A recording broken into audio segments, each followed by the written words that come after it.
The sheer magnitude of left-wing hysteria and desperation in the face of Pierre Poilievre and the Conservative Party's rise in popularity is quite something to witness. In the past, I haven't made a lot of videos where I respond to specific content creators' videos, but today I'm going to because seeing is believing, and you guys need to see just how silly a lot of the arguments against Pierre Poilievre are becoming. They don't really have anything big to hit him with, so they're just having to concoct every single thing Poilievre and the Conservative Party does into like a secret evil plot. And today is absolutely no exception. I have this video here from this leftist named Steve Boots from Saskatchewan who's accusing Pierre Poilievre of being irresponsible and dangerous. Here's his on X if you guys feel like following him. I guess he's popular on TikTok and now he's trying to migrate over to X and YouTube. But if this is his caliber of content, I'm going to suggest he just stick to doing TikTok videos because this stuff is not going to fly on YouTube where people actually want quality. But here we go. Conservative leader Pierre Poilievre, pictured here trying very hard to get the arm angle right. Little lower and he's giving away the game. So right there, he's immediately accused Pierre Poilievre of being like a Nazi. Well, if he just tilted his hand down a little bit, it would be like a Nazi salute. And Pierre Poilievre is like a Nazi. So if he did that, he'd be giving the game away.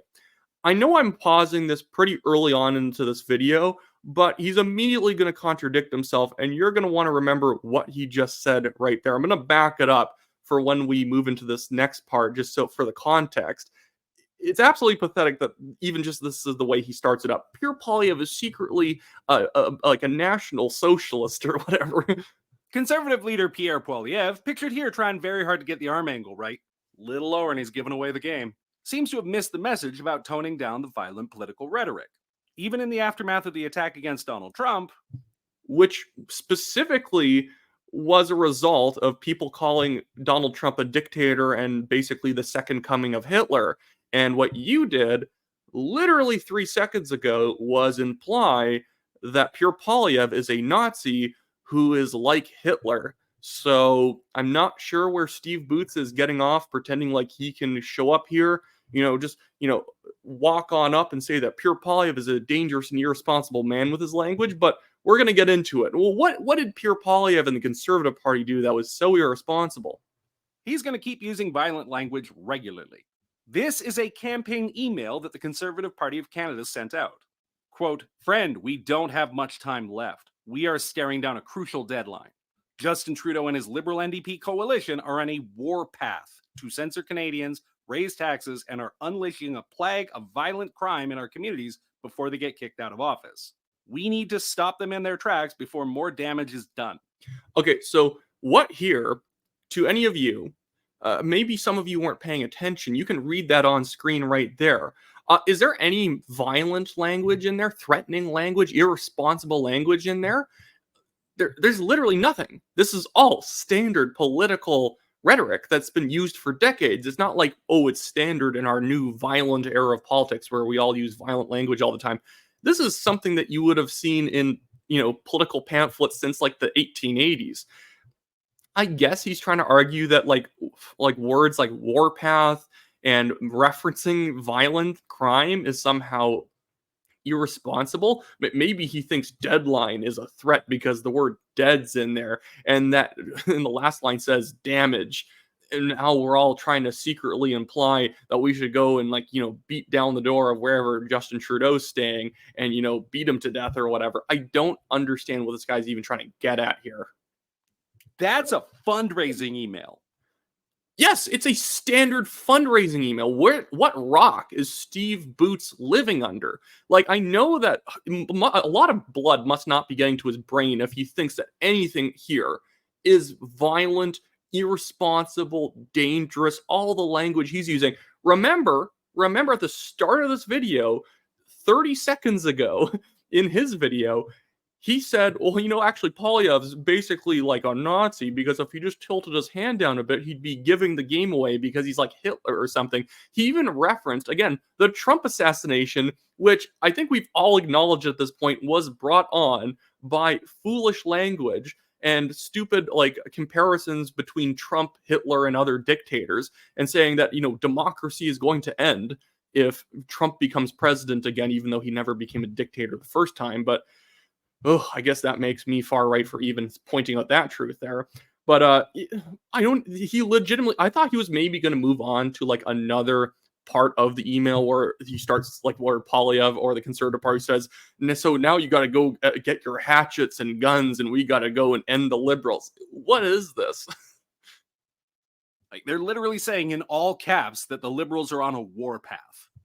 Yes, warpath just means that they are like focused on a specific thing. They are like, undaunted. They are pushing for censorship, which is true. Look at their legislative history and what they're doing right now. That's a true statement. Warpath does not imply go get your guns because we're going to ambush them on the trail. Like, what is this? Like, he's watched The Patriot too many times. How is this anything other than violent rhetoric? Because it's flipping not. It's just not. Like, this man's beanie is too secured to his head because I guess he's just not getting air, not getting blood. There's nothing about this that's violent. This man is not even grasping at straws. He doesn't even have straws to grasp at. He has nothing here. And he's trying to turn this into TikTok content because I guess he has to make 15 videos a day, or he's not going to be able to pay his rent or something. You actually don't make money on TikTok in Canada, but I assume he's trying to pump up his other areas of revenue. I think he does a podcast with Brittlestar, which must be absolute torture to listen to. Like, this sort of inflammatory nonsense is going to get somebody hurt. This is called stochastic terrorism, where they don't directly voice a threat against another person. They simply say, this person is a threat. You mean like you implying that Polyev is a Nazi? And, Antifa does a lot of stuff about punching Nazis, and historically we've had to, kill Nazis to prevent them from killing other people and taking over all of Europe. So what is this? How does he believe he's at all intellectually consistent? Like, Steve, sorry, because you don't hold back on other people, so I'm not holding back on this video. You're an idiot. He recently stopped being a teacher in Saskatchewan, and all I can say is good. Oh my goodness, good. He stopped being a teacher with this caliber of logic. Won't somebody do something about it? And then act surprised when somebody does, and wash their hands of responsibility. This isn't okay. This is dangerous. All it takes is for one unhinged and irresponsible supporter to see this, take the wrong message, or, depending on who you ask, the intended message, and act upon it. That's the scary thing. This is irresponsible. This is dangerous. And frankly, it should be illegal. Frankly, it should be illegal. You're just backing up the conservatives' point that there are people on the left within the Liberal Party and the NDP, whether they're politicians or people who are organizers and supporters of them, who are pushing for censorship. I don't know what to even say. The hypocrisy here is just at incredible levels. And the thing is, I don't actually think that what he said at the start of this video is inciting violence, because nothing in this video, whether what he said or what was talked about, incites violence. It's just like, it's irresponsible. You shouldn't say that. Yeah, I think that created an atmosphere in the US of calling Trump Hitler or a dictator that led to someone feeling like they might be a hero for taking a shot at him. At the same time, I don't think that any of those people should be sued or something like that, or censored because they called Trump Hitler. You look like an idiot for doing it, and people are voluntarily stopping because you end up looking like a very callous, unhinged individual. But what is with left-wing content creators on being able to say one thing at the very beginning of the video, 5 seconds in?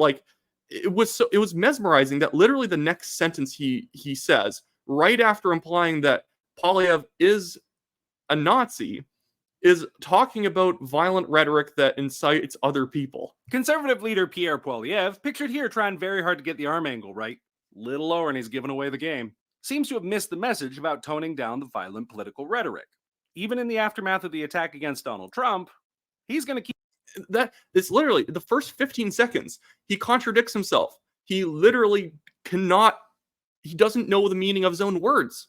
This is absolutely incredible. This man used to teach children. I hope it wasn't anything particularly important he was teaching, or they're not going to have gotten a good quality education.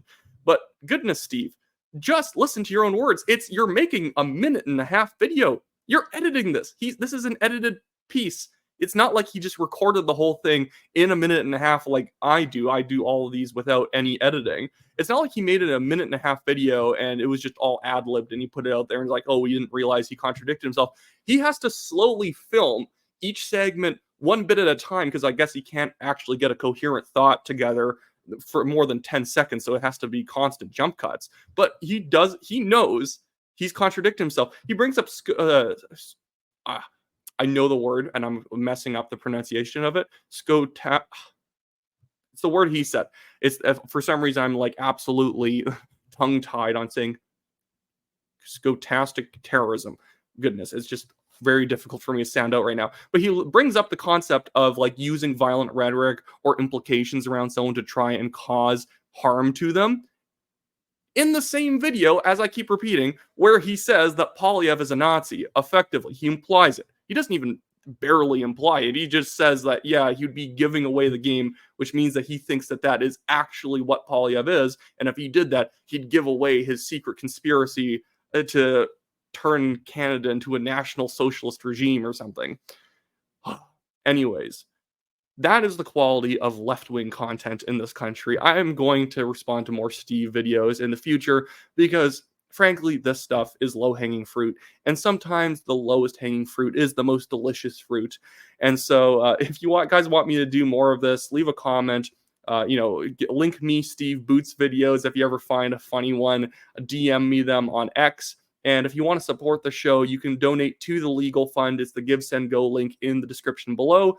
And if you want to contribute to the campaign here in British Columbia, if you live in BC, I'm helping the BC Conservatives. You can donate to them in Abbotsford South in the description of the video below. We're collecting as much money as we can here in Abbotsford South and then packaging it up and sending it to other ridings who need it, who are able to win, so that we can get David Eby and the BC NDP out of office. But anyways, that should be it for me today, guys. Remember to like, share, subscribe, comment, all that great stuff, and I'll see you guys in my next video.